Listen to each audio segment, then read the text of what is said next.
Love CBD? Then you'll love Western Farms. We're small batch purveyors of high-end CBD smokables. Visit us at www.westernfarms.store today. Good morning, John. It's April 20th. It's 420, which I guess can only mean one thing. Blaze it. Look, I don't smoke pot.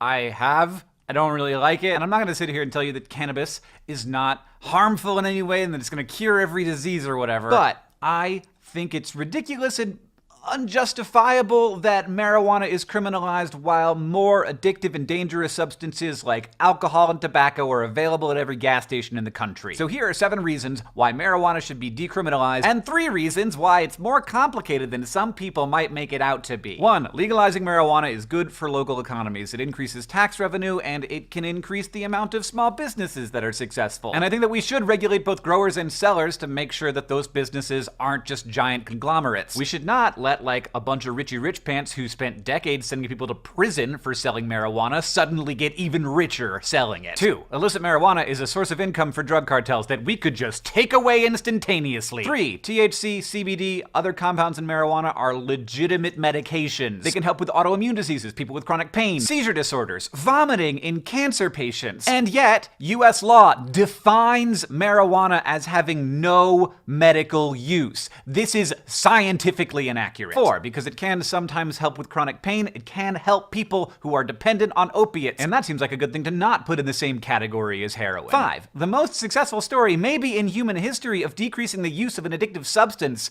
is the story of cigarettes. You can decrease use without criminalization. 6, the criminalization of marijuana creates real and obvious harm. Arrests, including juvenile arrests, have long-term impacts on people's lives, convictions even more so, and felony convictions result in lifelong marginalization and disenfranchisement. And this is why when young white people get found out for selling marijuana, they often don't get arrested because everyone realizes that ruining someone's life for selling pot is dumb. And what we see over and over again is similar rates of drug use among white and black people, but far more black people getting arrested for it. And finally, number 7. I don't hear people talking about this one much. When we make something very illegal that is less dangerous than something that is perfectly legal, I think that weakens the authority of the rule of law. People start to ask, like, if you're gonna ruin my life for doing something that doesn't seem like a big deal to me, then maybe the legal system isn't out to protect me. Maybe it is, in fact, out to harm me. That's a big deal. The more people who feel that way about the law, the worse society in total is. Now let's do the part where we admit that this isn't as simple as a lot of people like to make it out to be. First reason why: driving while stoned is dangerous and has been proven to be so, but there is no weed breathalyzer. So this is a problem. It is also not a new problem. It's a problem we currently have. 2, in legalizing weed, I think some people will think that that's like basically the government saying weed isn't bad for you, but it is. Long-term use of marijuana, especially by young people, has been shown to have all kinds of negative effects. The most worrying ones being that it can increase the symptoms of depression and other mental health problems, and cannabis use is a risk factor for schizophrenia. For more information, check out this very good healthcare triage video. And finally, number 3, you can't just legalize it. Those are 2 nice little words, but it's complicated. What do we do with people who are currently in prison? Who can sell it? How much? How is it taxed? What commercial zones are dispensaries allowed to be in? Like, these things have to be figured out. But the status quo is a law that harms more than the drug,